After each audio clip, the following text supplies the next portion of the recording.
The holographic display flickered to life above David Clark's mahogany desk, casting blue light across the dimly lit chamber.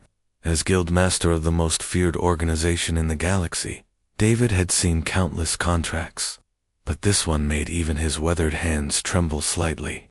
12 human colonies scattered across the outer rim, each marked with a crimson death symbol. The client wanted them all wiped out completely. The conference room fell silent as David read the terms aloud.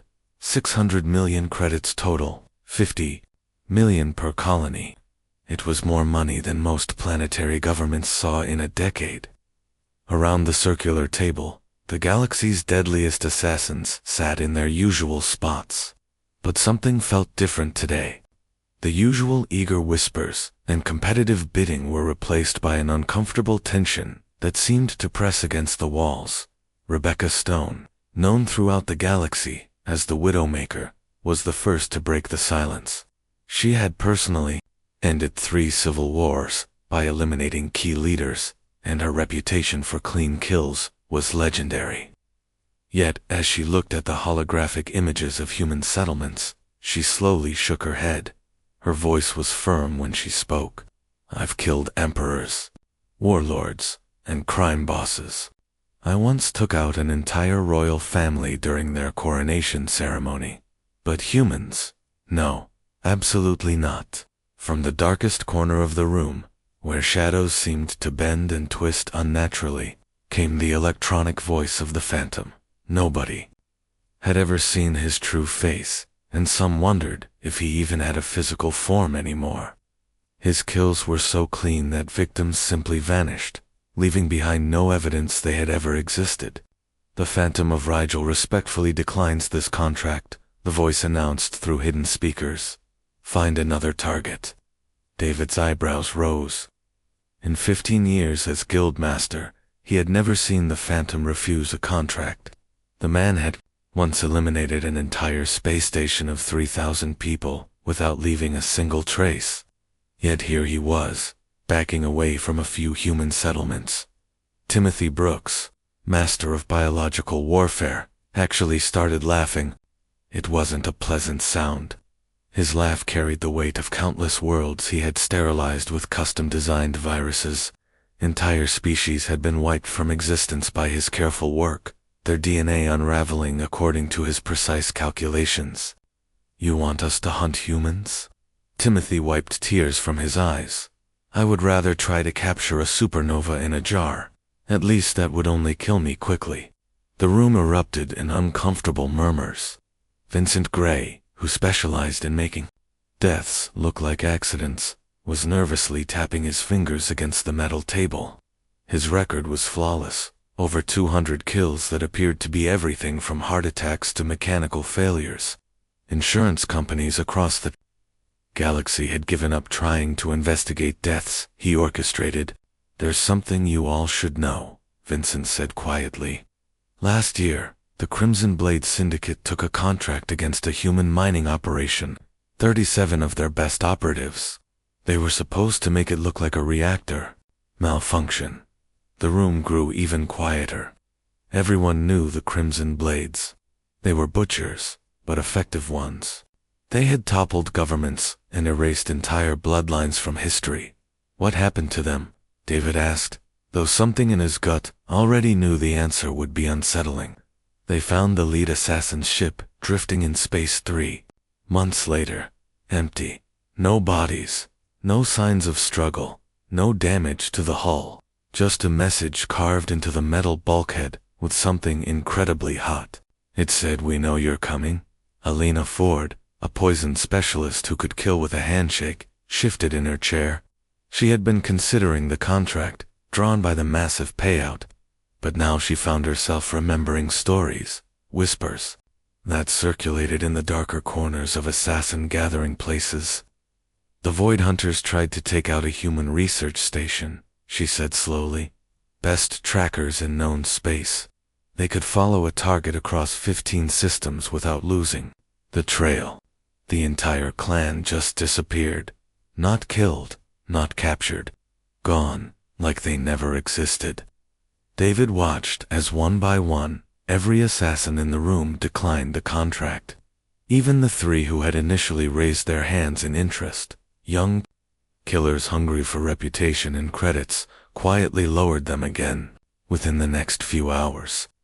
His secure communication channels lit up with withdrawal notices from assassins who had learned about the contract through their networks. By evening, the holographic contract still floated above his desk, unchanged and unclaimed. In 1,000 years of guild operations, every single contract had been taken within the first day. This was unprecedented. David stared at the images of human settlements, small towns with families, research stations with scientists, mining colonies with workers. They looked so ordinary, so vulnerable. Yet the deadliest killers in the galaxy would rather face cosmic horrors than accept 50 million credits to eliminate these seemingly defenseless humans. David leaned back in his chair, a chill running down his spine as he wondered what his assassins knew that he didn't. What made humans so terrifying that even professional killers trembled at their mention? Against every piece of advice given to him, rookie assassin Tyler Kane decided to accept a modified version of the impossible contract. While the veterans had all refused the full job of eliminating 12 human colonies, Tyler convinced himself that targeting just one small research outpost would be different. After all, how dangerous could a handful of scientists be? The guildmaster had reluctantly agreed to split the contract into smaller pieces, hoping someone would eventually take the bait. Tyler's target was Research Station Eco 7, a remote facility studying alien plant life on the edge of human space. The payout was still massive, 20 million credits, for what appeared to be a simple hit on 37 researchers and support staff. As Tyler prepared to leave the guild headquarters, the veteran assassins made one last attempt to save his life. Rebecca Stone, the legendary Widowmaker, grabbed his arm as he walked toward the docking bay. Her grip was surprisingly strong, and her eyes held a fear that Tyler had never seen in someone of her reputation. "Kid, you need to listen to me very carefully." Rebecca's voice was urgent, almost pleading. The Void Hunters were the best tracking clan in the known galaxy. These weren't amateurs or weekend mercenaries. They could follow a single ship through 17 hyperspace jumps and still find their target sleeping in bed. Tyler pulled his arm free, annoyed by her interference. "Yeah, so what happened? They got lucky and escaped." Rebecca's laugh was bitter and hollow. "Lucky, Tyler, they didn't escape. They vanished completely. No wreckage, no distress signals, no bodies floating in space, nothing. It was like the universe itself had erased them from existence." She paused, her face growing pale as she remembered the details. "The only trace we ever found was a single emergency transmission that lasted exactly 4 seconds. The voice was so terrified that the audio analysis couldn't even identify which clan member was speaking. All they said was they're not human anymore before the signal cut to static." Tyler shrugged off her warning, his young confidence overriding his survival instincts. "Maybe they ran into some alien species. That doesn't mean anything." Vincent Gray, the accident specialist, had been listening from nearby. He approached with slow, deliberate steps, like someone walking to his own funeral. His hands were shaking slightly, which was disturbing considering those same hands had never trembled while arranging the deaths of planetary leaders. "Tyler, I need to tell you about the Silent Death mercenaries. Have you heard of them?" Tyler nodded reluctantly. Everyone in their line of work knew about Silent Death. They were 12 of the most expensive killers money could buy. Specialists who charged 1 million credits per target and had never failed a contract in their 15-year history. They took a contract against a human agricultural colony on Kepler 4 for to be. Vincent continued. "Simple job. Make it look like equipment failures killed the colonists over several months.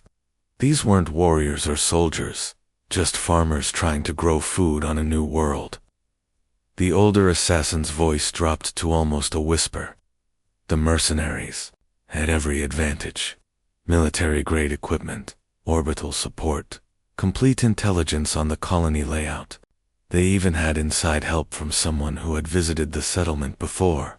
Tyler was growing impatient, eager to begin his mission and claim his fortune. Let me guess, they failed too. They lasted exactly 9 days, Vincent said grimly. Their final transmission came at 0347 hours on the 10th day. The voice was so broken with terror that our audio experts needed 3 attempts to clean up the recording enough to understand the words. Vincent paused, his eyes distant, as if seeing something horrible. The message was 4 words long. God, help us, they don't stay dead. Then silence, forever. Alina Ford, the poison specialist, had been quietly listening to the conversation. She stepped forward with information that made Tyler's blood run cold. The recovery team found the mercenaries. Base camp 3 weeks later, Alina added quietly. Their equipment was still there. Their ships were intact, but the 12 killers had simply disappeared. But here's the part that still gives me nightmares. The colonists they were supposed to eliminate were all alive and well, not just surviving, but thriving. They had somehow turned the mercenaries' own weapons against them and fortified their settlement like they had known an attack was coming. Tyler felt a chill run down his spine, but his desperate need for money overrode his growing fear. 20 million credits would set him up for life. He could retire after one job and never have to look over his shoulder again. Those were different situations, Tyler insisted, though his voice lacked its earlier confidence. I'm not going in with a full assault team. I'm using stealth, hit-and-run tactics. Get in, eliminate the target, get out. Simple. As Tyler walked toward his ship, the veteran assassins watched him go with the expressions of people attending a funeral. They stepped away from him instinctively, as if his decision had already marked him for death. Even the maintenance crews in the docking bay seemed to sense something wrong, avoiding eye contact and working faster to get away from the area. Tyler's stealth ship powered up with its usual quiet efficiency, but somehow the sound felt different. Today, more like a death knell than an engine starting. As he lifted off from the guild station, Tyler tried to ignore the growing knot of fear in his stomach and focus on the fortune waiting for him. At Research Station Echo-7. He had no idea that he was flying straight into humanity's carefully laid trap. Tyler's stealth ship drifted silently through space toward Research Station Echo-7, its advanced cloaking technology making it invisible to most detection systems. Through his viewing port, the human settlement looked exactly like what he had expected: a small cluster of prefabricated buildings arranged around a central research facility. Solar panels gleamed on rooftops, and gentle lights glowed from windows, where scientists were probably working late into the night cycle. It looked peaceful, vulnerable, easy. Tyler smiled as he guided his ship toward a landing zone hidden behind some rocky outcroppings about 2 kilometers from the main settlement. 20 million credits for eliminating a handful of researchers studying alien plants. It seemed almost too simple, but after hearing all those horror stories from the veteran assassins, he was relieved to find that humans appeared to be just as soft as he had originally thought. As his ship touched down with barely a whisper of displaced air, Tyler began his final preparations. His quantum blade hummed softly at his waist, capable of cutting through any known material. His stealth suit would bend light around him, making him nearly invisible to both electronic sensors and naked eyes.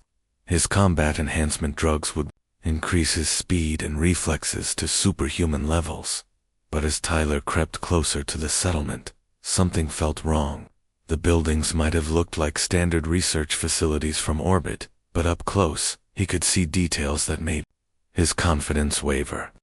What he had assumed were decorative metal panels were actually reinforced blast barriers. The windows that had seemed so welcoming from space were clearly made of military-grade transparent aluminum. Even the gentle lighting was positioned to eliminate blind spots and shadow areas. More disturbing were the people themselves. Through his enhanced vision, Tyler watched a woman tending what appeared to be a vegetable garden in the early morning light. She moved with the fluid grace of someone trained in combat, and the tool she was using to dig holes looked suspiciously like a modified plasma rifle with an agricultural attachment. Her head moved constantly, scanning her surroundings with the alertness of a sentry on duty. Near the main research building, a group of children were playing what looked like a simple game of tag, but as Tyler observed their movements, he realized they were practicing advanced tactical maneuvers.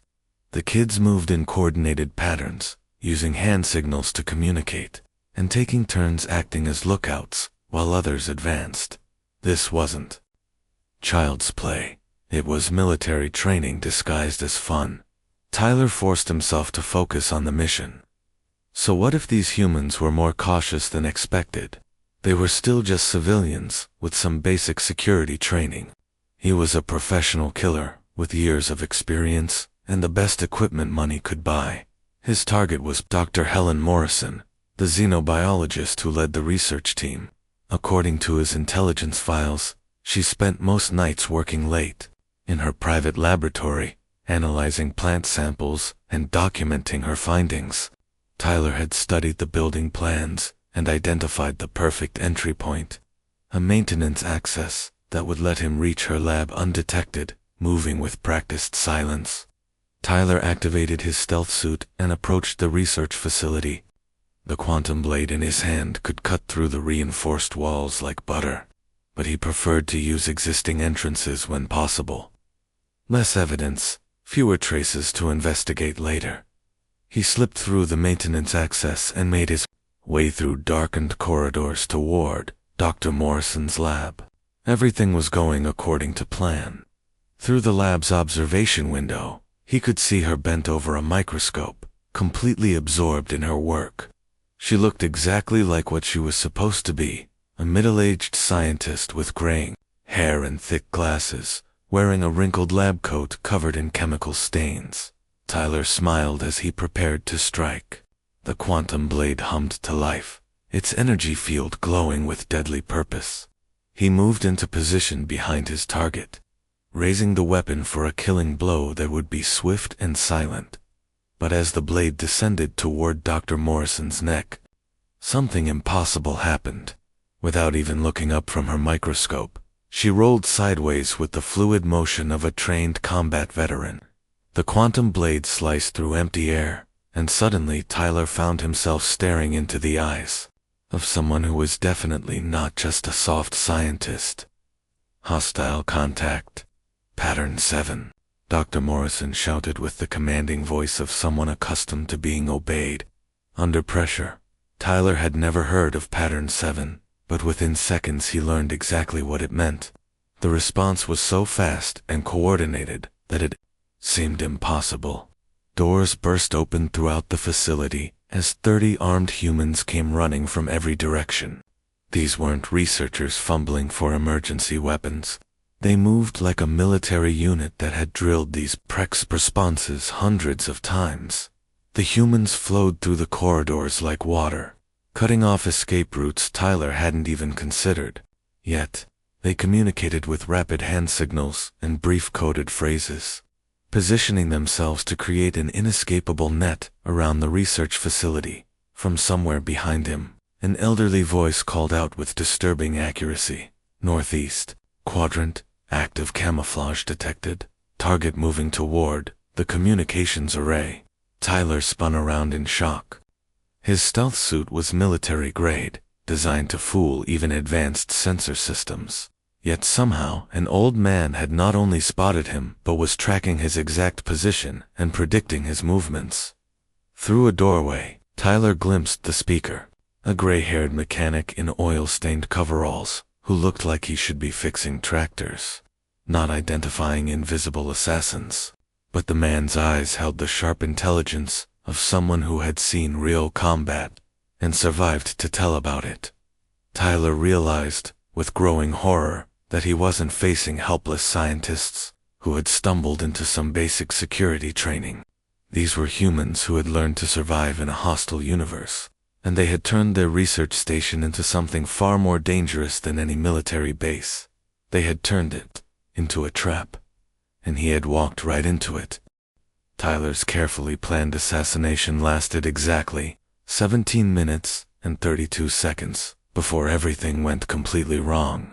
What should have been a simple elimination turned into a desperate fight for survival as the humans responded to his attack with terrifying efficiency and coordination. The moment Dr. Helen Morrison had rolled away from his quantum blade and shouted that warning, Tyler knew he was in serious trouble.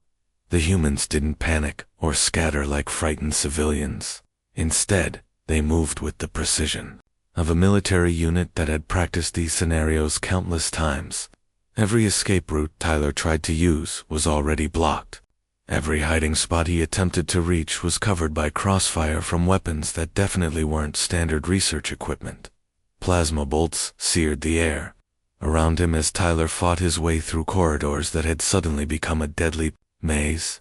The humans weren't just shooting blindly, they were hurting him, forcing him toward specific areas while cutting off his preferred escape routes. It was like being hunted by predators who understood his psychology better than he did. By the time Tyler reached his hidden ship, his stealth suit was damaged, his enhancement drugs were wearing off, and he had collected 3 minor wounds that were bleeding steadily. His hands shook as he fired up the engines and lifted off from the rocky outcropping, desperate to put distance between himself and the nightmare he had stumbled into.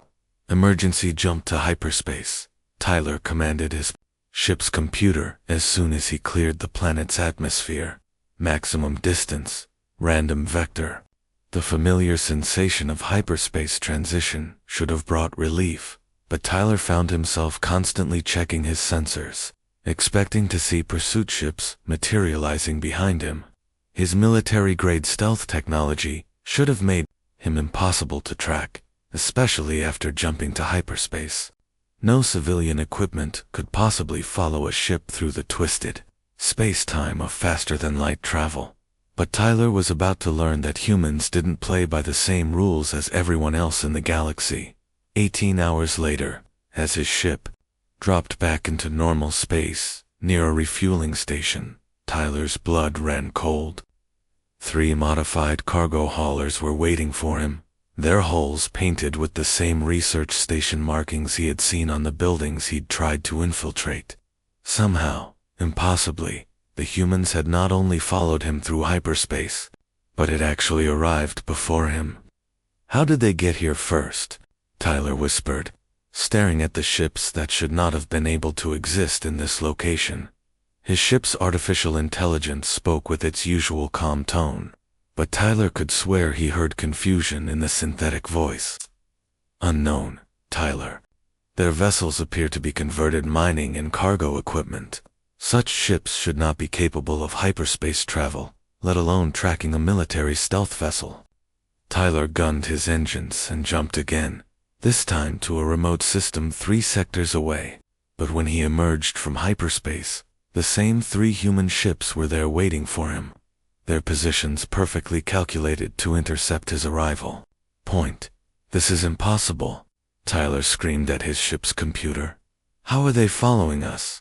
Their technology should be completely inferior to ours.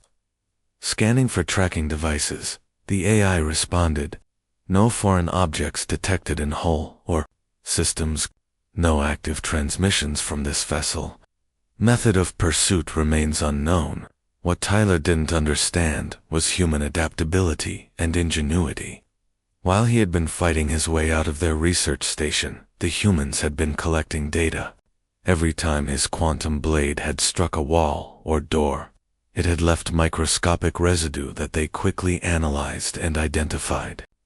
Within minutes of his escape, they had jury-rigged their geological survey equipment into a quantum signature detector. Dr. Morrison, the woman he had tried to kill, was personally leading the pursuit. She had transformed their communications array into a massive sensor network, linking it with mining satellites and automated cargo pods scattered throughout the local systems. The humans had turned their entire research infrastructure into a tracking web that could follow the unique quantum signature of Tyler's weapon across impossible distances.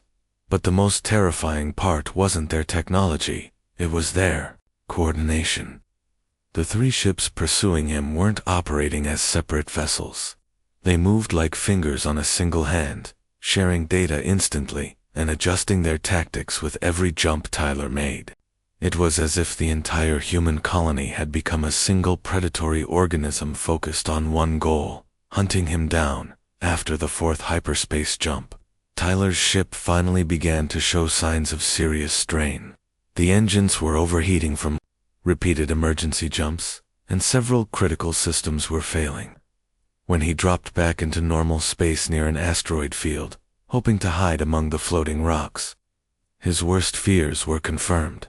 The three human ships were already there, positioned perfectly to block any escape route.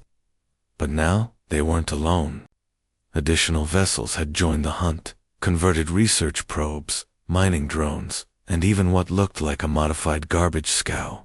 The humans had turned every piece of equipment they owned into part of their hunting fleet. Tyler's ship shuddered as the main engine finally gave up, leaving him drifting helplessly among the asteroids. Through his viewports, he could see the human vessels closing in with methodical precision. They weren't rushing in for a quick kill.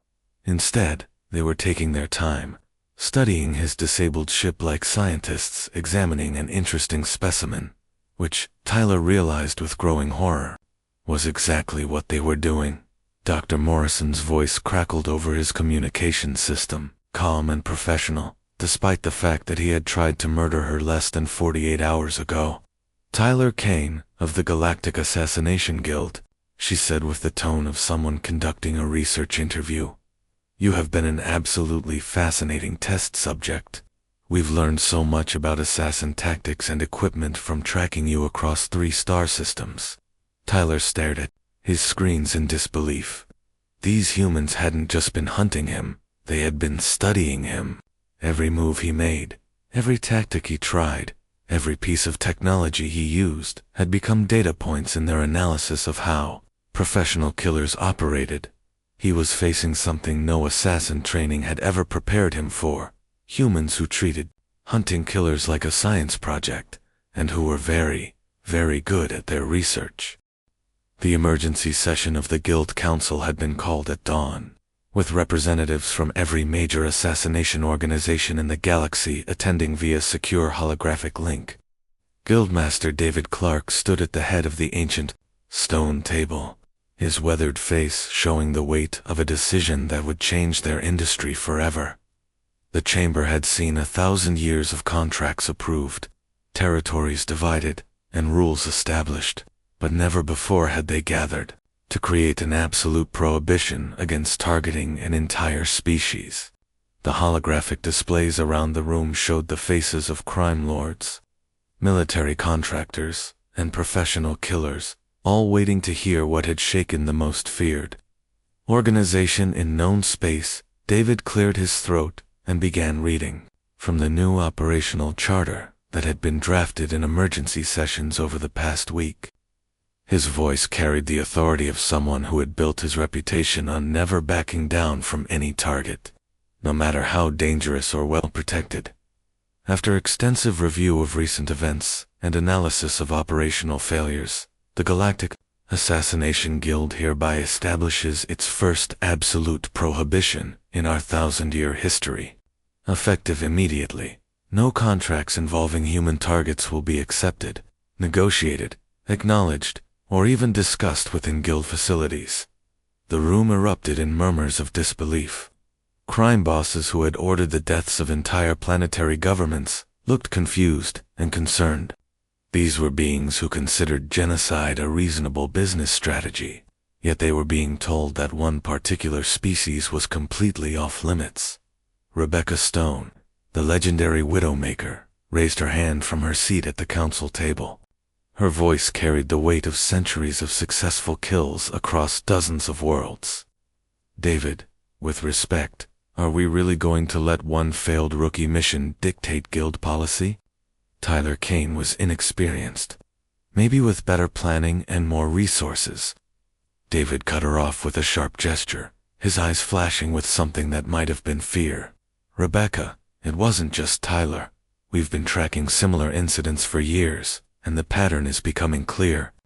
Every professional who targets humans either dies, disappears, or comes back fundamentally changed.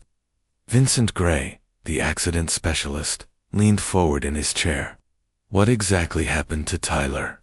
His emergency beacon was activated 3 weeks ago, but we haven't received any detailed reports.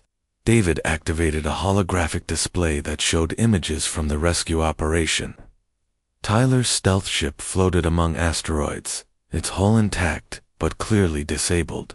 The rescue team had found the vessel exactly where the emergency beacon had indicated, but the condition they found it in had sent shockwaves through the Guild's intelligence network.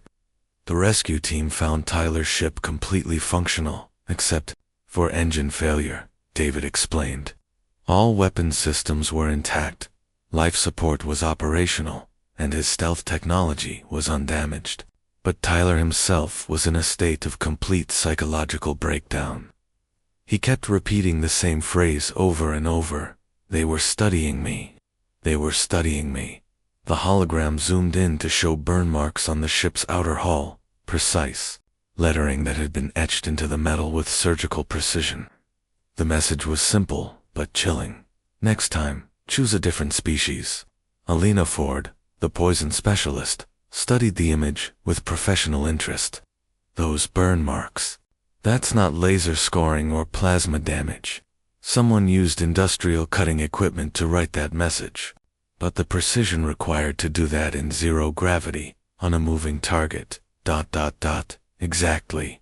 David nodded grimly. This wasn't a warning left by panicked civilians. This was a calculated message from beings who had turned hunting our assassin into a research project.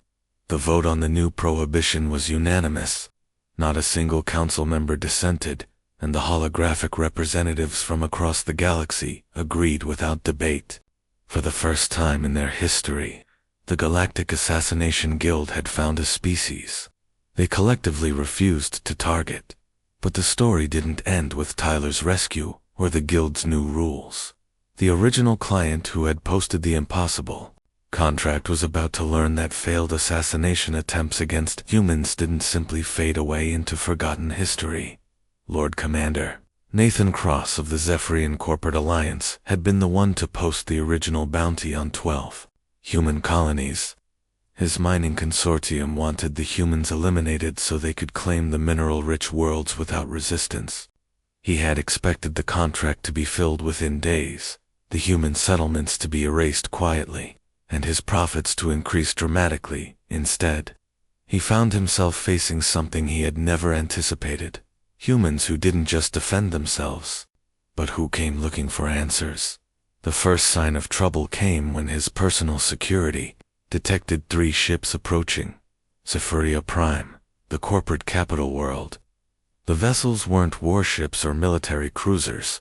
They appeared to be converted civilian craft, the kind of ships used for diplomatic missions or trade negotiations. Nathan's security forces prepared for what they assumed would be routine business visitors. Ambassador Catherine Wells stepped off the lead ship, flanked by 2 human soldiers in dress uniforms rather than combat gear. They weren't carrying weapons, and their body language suggested they had come to talk rather than fight. But something about their calm confidence made Nathan's security team nervous. The ambassador was escorted to Nathan's executive tower, a gleaming spire of metal and crystal that overlooked the corporate city below. His throne room was designed to intimidate visitors with its massive scale and displays of wealth. But the humans seemed entirely unimpressed by the show of power. Catherine approached Nathan's elevated chair with the steady stride of someone who had walked into far more dangerous situations than facing a corporate executive in his own building.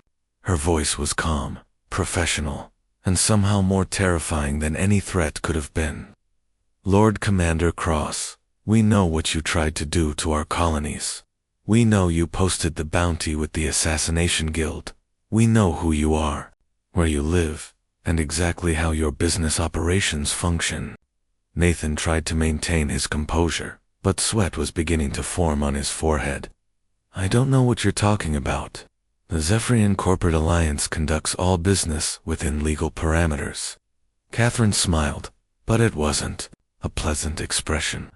Nathan, we've had 3 weeks to study your organization while tracking down the source of the assassination contract. We know about your illegal mining operations, your tax evasion schemes, and your use of slave labor on 17 worlds. We know about your personal accounts, your family members, and your backup escape plans. She paused, letting the implications sink in before delivering the final part of her message. Consider this your only warning. Any future attempts to harm human colonies will result in consequences that go far beyond failed assassinations. We are a peaceful species, Nathan, but that's a choice we make every day. Don't give us reasons to choose differently. As the humans departed, Nathan realized the terrible truth that had been hidden from most of the galaxy. Humans weren't prey waiting to be eliminated. They were apex predators who simply preferred to live quietly, until someone made the mistake of hunting them first.